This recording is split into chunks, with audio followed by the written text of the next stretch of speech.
सभी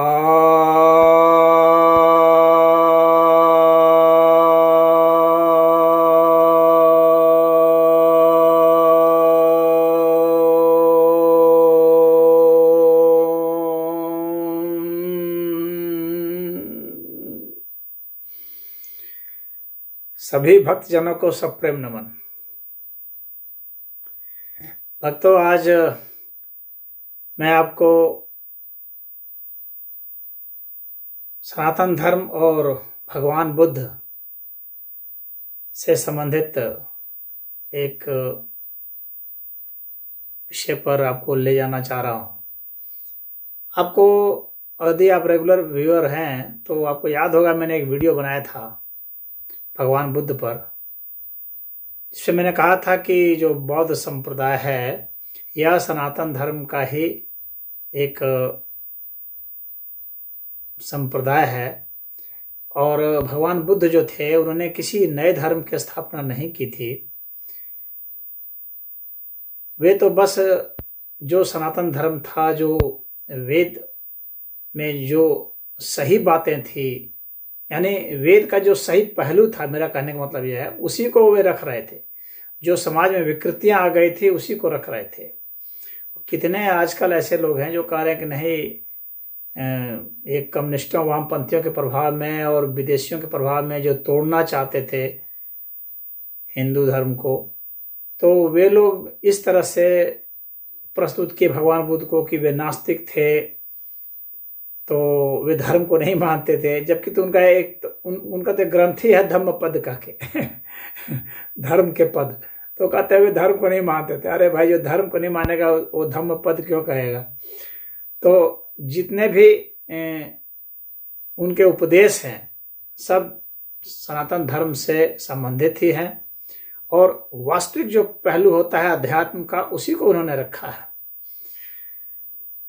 तो यह जो अब मैंने आपको कहा था कि मैं आऊँगा तो प्रमाण सहित आऊँगा, ताकि कोई यह नहीं कह सके कि अपने मन से ही कुछ कहा जा रहा है।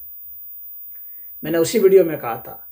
तो इसके लिए मैंने जो है ये 6 महीना काफ़ी मेहनत किया और आपके लिए वो सब प्रमाण जुटा लिए, और अब मैं आपके समक्ष लगातार वीडियो लाता रहूँगा कुछ समय के अंतराल पर, अलग अलग विषय पर, जैसे बुद्ध का वेद से संबंध, बुद्ध का योग से संबंध, बुद्ध का देवताओं से संबंध, बुद्ध का जो स्वर्ग लोक ब्रह्म लोक आदि है इनसे जो उनका संबंध, इस विषय पर जो वर्णन उन्होंने किया है, जो उन्होंने साधनाएं बताई हैं वह मैं आपको बताऊंगा, जो उन्होंने आत्मा संबंधित उनके जो दृष्टांत है वह बताऊंगा, किस तरह से वे ईश्वर संबंधित ही बयान देते थे वह बताऊंगा, और ये सारे प्रमाण में जो बौद्ध ग्रंथ है उन्हीं से मैं दूंगा।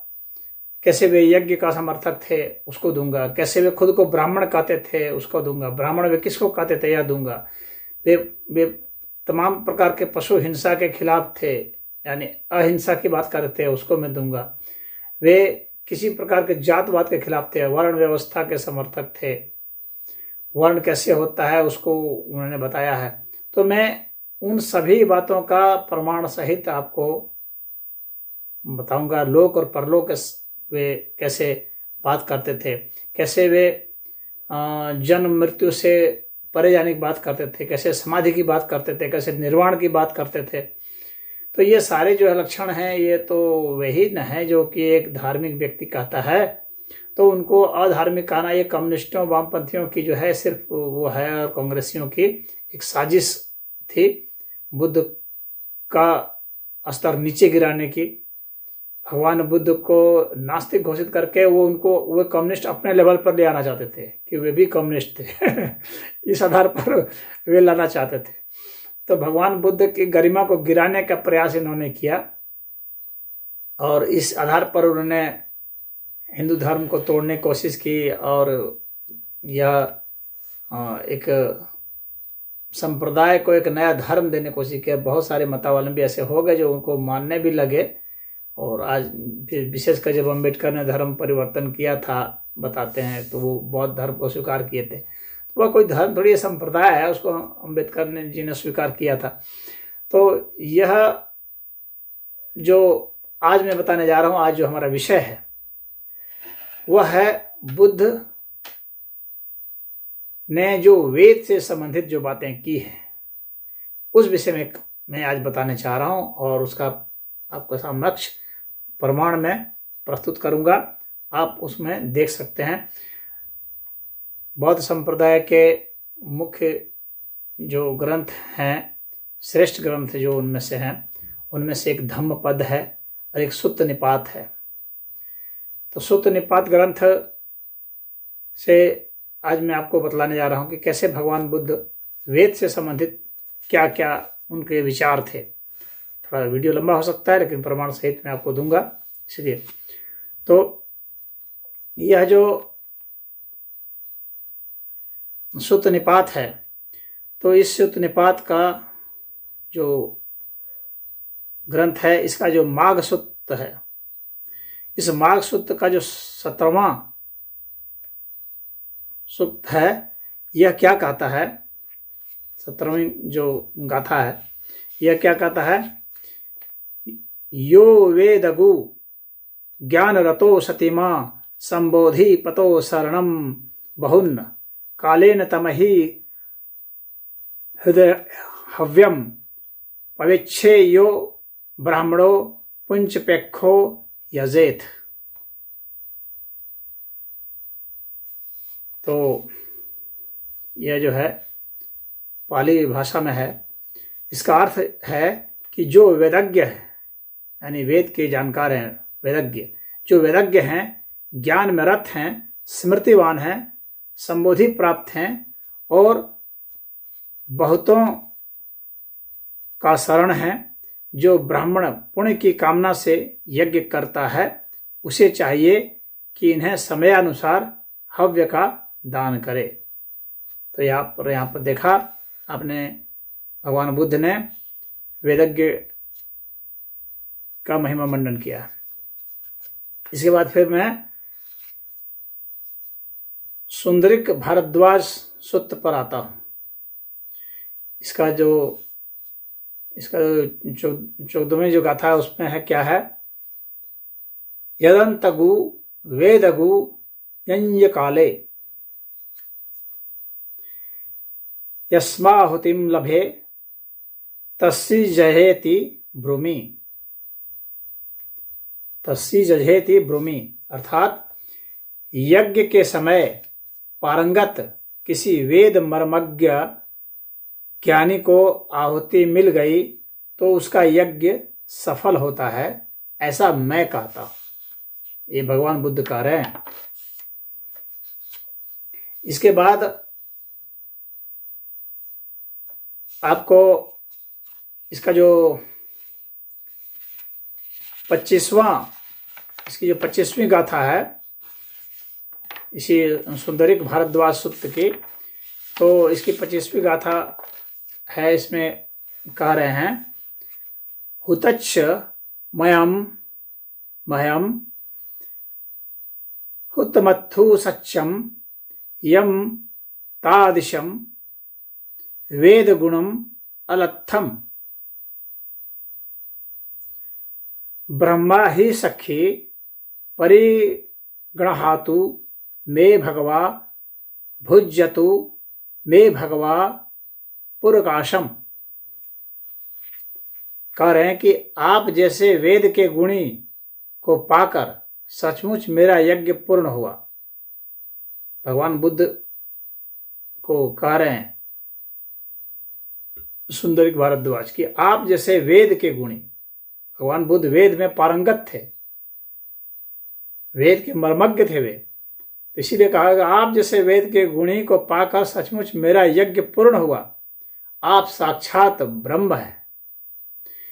हे भगवान, आप मेरा भोजन स्वीकार करें, मेरी पूड़ी और चिवड़ा खाएं, यह उनसे अनुरोध किया जा रहा है।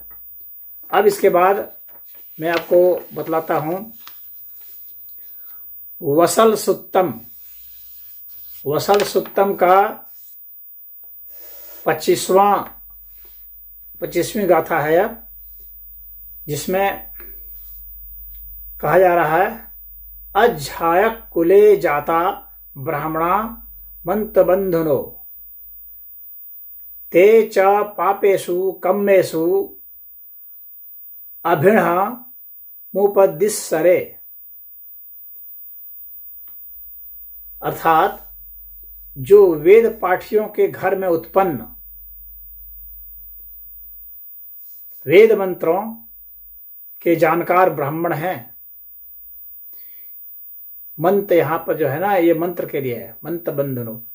तो जो जानकार ब्राह्मण हैं वे भी नित्य पाप कर्म में संलग्न दिखाई देते हैं। अर्थात भगवान बुद्ध कह रहे हैं कि जो खाली वेद के मंत्र को जान गया है उतना ही पर्याप्त नहीं है। ब्राह्मण के वेद पाठी के घर में उत्पन्न हो गया, जो वेद पाठ करते रहते हैं और मंत्र के जानकार हैं, उतना ही पर्याप्त नहीं है। वे सब भी पाप कर्म में लिप्त हो सकते हैं। अर्थात जब व्यक्ति के जब तक जीवन चरित्र में परिवर्तन नहीं आए, जब तक उसके मन में वास्तविक साधना जब वो नहीं किया, जब तक सत्य, अहिंसा, करुणा, प्रेम इन सब का संचार नहीं हुआ है, न्याय का संचार नहीं हुआ है, तब तक तो उसका कोई कल्याण नहीं हो जाएगा। खाली आप वेद का मंत्र रट लें, उच्चारण अच्छा से कर लें, उसी से नहीं होगा। यही भगवान यहाँ पर उपदेश देकर बताना चाह रहे हैं।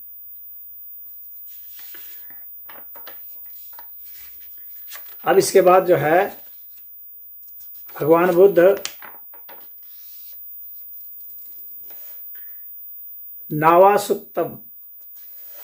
नावासुत्तम है, उसमें उसकी जो 7वीं गाथा है उसमें कहते हैं एवंपि यो वेदगु भावितत्तो बहुसुत्तो होति अवेद धम्मो सोखो परे निज्झपाये पजारम सोतावधानु पनेसु पपन्नो। इसका अर्थ है कि उसी प्रकार जो वेदज्ञ हैं, संयमी और बहुश्रुत हैं तथा सांसारिक बातों से अविचलित रहता है, उसी प्रकार जो वेदज्ञ है, संयमी और बहुश्रुत है तथा सांसारिक बातों से अविचलित रहता है, वह सुनने के लिए इच्छुक योग लोगों को धर्म सिखाता है। तो ऐसा व्यक्ति धर्म सिखाता है जो वास्तव में वेद का मर्मज्ञ है, जो संयमी है, बहुश्रुत है, यानी इसे बहुत लोग सुनते हैं। तो ऐसे, और जो सांसारिक बातों से अविचलित रहता है, तो भगवान बुद्ध कहते हैं कि ऐसे ही लोग धर्म को सिखाते हैं। तो यहाँ पर देखिए भगवान बुद्ध क्या कह रहे हैं वेद से संबंधित। अब इसके बाद वगिंस सुत्तम,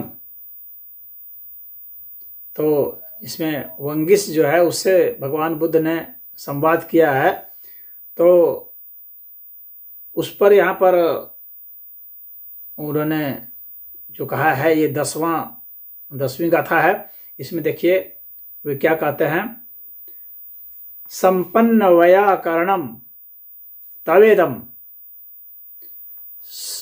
समुज्जु पयंस समुग्गहितम अयमंजलि पश्चिमो सुप्रणामितो मा मोहयै जानमनो पयं।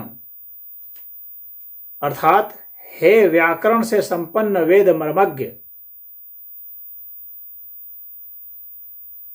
यह जो है भगवान बुद्ध के विषय में कहा जा रहा है।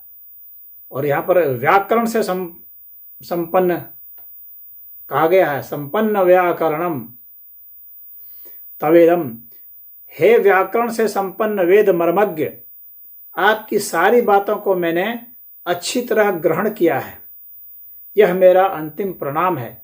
हे महाप्रज्ञ, हमें मोह में न रखें।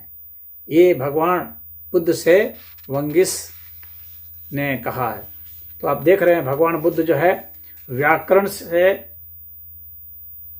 बिल्कुल संपन्न थे, वेद के परम मर्मज्ञ थे। और यहाँ वेद का अर्थ सिर्फ वह यह नहीं है कि सिर्फ जानने के अर्थ में कुछ कह दिया, ऐसा नहीं है, उसके मर्मज्ञ थे वे। इस विषय में भगवान बुद्ध को संबोधित किया गया है। तो सनातन धर्म के कितने बड़े पुरोधा थे आप जान सकते हैं, और उनको सनातन धर्म से अलग करके इस तरह की बातें की गई है। अब आगे देखिए, और ये जो कम्युनिस्टों ने जो प्रयास किया है या यहाँ के कुत्सित इतिहासकारों ने, उन सब का भांडा फोड़ होगा। ये लोग सोचते थे कि कोई भी जो है कौन ग्रंथ का अध्ययन करने जा रहा है, किसको समय है, हम लोग कुछ भी लिख देंगे, लोग मान लेंगे। इस तरह की बातें वे करते थे। ये सभी यशोत्तम, सभी के प्रश्न का उत्तर भगवान बुद्ध ने इसमें दिया है। तो सभी यशोत्तम यह अध्याय है। इस अध्याय का यह जो 20वीं गाथा है, इसमें क्या कहा गया है? वेदानि विच्चेय केवलानि समणानम यानि धात्थि ब्राह्मणानम सब वेदनासु वीतरागो सब्बम वेदमतिच्च वेदगु सो। अर्थात जो यहाँ श्रमणों और ब्राह्मणों की संपूर्ण अवस्थाओं को जान गया है, जो सब वेदनाओं से राग रहित है और जिसे सभी सिद्धांतों का ज्ञान है, वह वेदज्ञ है, वह वेदगु है, यानी वेदज्ञ है।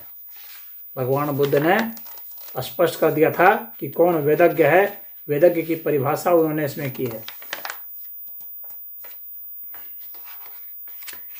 अब इसके बाद जो है आपको ले चलता हूं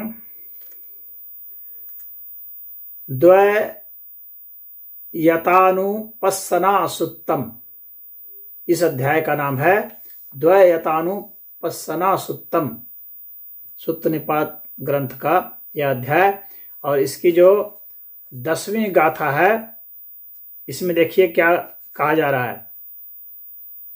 समदशा वेद गुणो समदयान्य पंडिता अभिज्ञ मार संयोगम नागच्छन्ति पुनः भवन्ति। तो यहाँ कह रहे हैं कि समदर्शी वेदज्ञ, यानी वेद का जो मर्मज्ञ है वह समदर्शी जो है। और समदर्शी का गीता में बहुत ज्यादा आया है वर्णन, समान दृष्टि जो रखते हैं। तो समदर्शी वेदज्ञ और पंडित सम्यक ढंग से जानकर मार के संयोग को जीतकर पुनर्जन्म में नहीं पड़ते। यहाँ भगवान ने पुनर्जन्म से उठने की बात की है। देख सकते हैं नास्तिक कभी पुनर्जन्म से उठने की बात थोड़ी करता है। नास्तिक वेद के मर्मज्ञ की बात थोड़ी करता है। नास्तिक जो है समदर्शिता की बात थोड़ी करता है। और सभी ढंग को मार अर्थात जो काम वासना है उसकी बात कर रहे हैं। तो मार के जो संयोग है, मार से संपर्क जो होता है यानी काम वासना से, उससे उसको जीतने की भगवान बुद्ध की बात कर रहे हैं। कोई नास्तिक है क्या जो काम वासना जीत की हासिल करने की बात करता हो? तो भगवान बुद्ध को नास्तिक बतलाना ये महामूढ़ता है और उनके साथ बहुत बड़ा उनकी अवस्था को नीचे गिराने वाली बात है।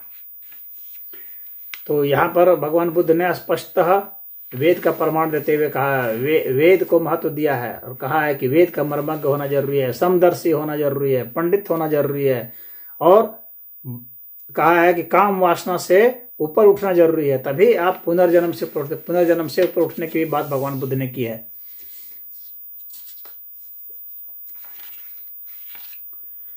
तो जो भगवान बुद्ध को इस तरह से गलत परिदृश्य में प्रस्तुत करते आ रहे हैं, उनके लिए और जो ऐसा प्रस्तुत करने की कोशिश करते हैं, अभी बहुत सारे फेसबुक में और हर जगह ये सब लिखते रहते हैं, तो उन सब के उत्तर के लिए, और बहुत सारे लोग आते हैं बहस करते हैं हमारे से, और आप कई लोगों से बहस करते हैं। और जो वामपंथी इतिहासकार हैं उन लोगों ने जिस तरह से लिख दिया है भगवान बुद्ध के विषय में, तो उन सब के लिए उत्तर मैं यहाँ पर लाया हूँ, मेहनत किया हूँ इतना ज़्यादा आप लोगों के लिए। तो अब जो है मैं आपको एक दूसरे अध्याय में ले जा रहा हूँ। इसका नाम है परायण वग्गो। यह जो पारायण वग्घो है, और इसमें है वत्थु गाथा। वत्थु गाथा है, इसकी पहली गाथा है, इसको वत्थु गाथा कहते हैं। और इसका जो है 44वां, एक तरह से आप समझ सकते हैं 44वां इसका सूत्र है। इसमें बिल्कुल ही स्पष्ट कर दिया है कि देखिए क्या इसमें लिखा हुआ है, तिणिस लक्षणा गत्ते तिणम वेदान पारगु। बिल्कुल स्पष्ट कर दिया है कि उसके शरीर में 3 लक्षण हैं और वह तीनों वेदों, वेद त्रय का बहुत ज्यादा वर्णन आता है उपनिषदों में। 3 वेद को 3 भाग में बांटने के कारण ज्ञान, उपासना और कर्म कांड, ये 3 भाग में बांटा गया है। इसको वेद त्रय कहा जाता है, ज्ञान कांड, उपासना कांड, कर्म कांड। तीनों वेदों, वेद को इस अर्थ में, अन्यथा वेद तो वैसे 4 है, सामवेद, यजुर्वेद, अथर्ववेद और ऋग्वेद।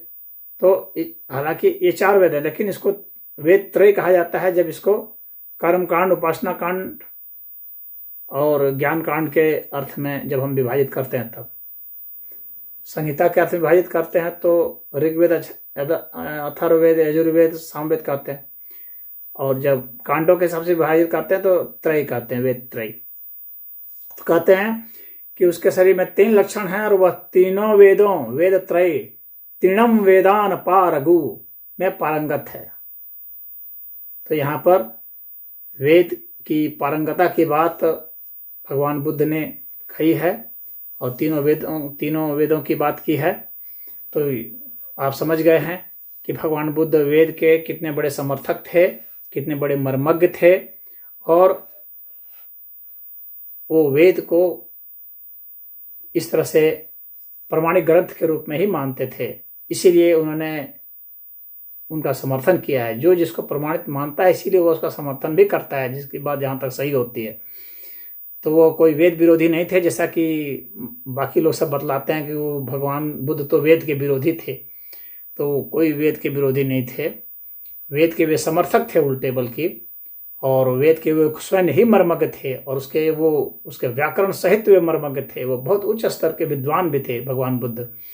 तो यहाँ पर इस बात को मैंने स्पष्ट कर दिया है। उम्मीद है आपको बात समझ में आ गई होगी, और जिनको भी आपत्ति है वे चाहें तो उसको देख सकते हैं। मैंने पूरा प्रमाण सहित दे दिया है, मैंने बता भी दिया है कौन कौन सी गाथा है। तो उसमें आप जा करके देख सकते हैं, आप खुद ग्रंथ पढ़ सकते हैं, अध्ययन कीजिए। तो आज इतना ही। इसके बाद अगली बार जो है मैं भगवान बुद्ध का यज्ञ से क्या संबंध है, यज्ञ के विषय में उन्होंने क्या कहा है, इसको मैं आपके समक्ष प्रस्तुत करूंगा। ओम हरि।